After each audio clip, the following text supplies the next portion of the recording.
आधार card रे मिलूची मागणा gas cylinder तुरंत करंतु आवेदन।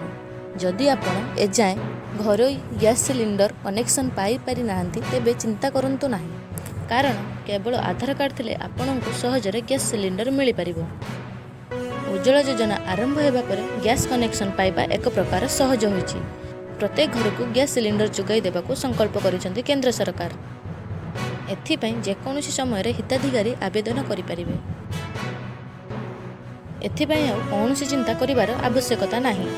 एबे भारत सरकार पक्षरु खुशी खबर मिलिबाकू जाउछि। प्रधानमंत्री उज्ज्वला योजना रे सामिल हेबाकू प्रथमे आवेदन करिबाकू हेबो। एथिपई आधार कार्ड समेत ठिकाना प्रमाणपत्र, राशन कार्ड, मोबाइल नंबर और बयस प्रमाणपत्र आवश्यकता रहिबो, कारण केवल आधार कार्ड जरिया साधारण लोक गैस सिलिंडर पाई परिबे। उज्ज्वला योजनार ऑफिशियल वेबसाइट को विजिट करी प्रथम एक फॉर्म डाउनलोड करने को हेबो। यह पूरण करने आवश्यक। वर्तमान प्राथमिक स्तर में यह केवल बिहार में लागू करा जायछि। यह सफल हेले अन्य राज्य गुड़िक लागू करा जिवनि कहा जाउछि।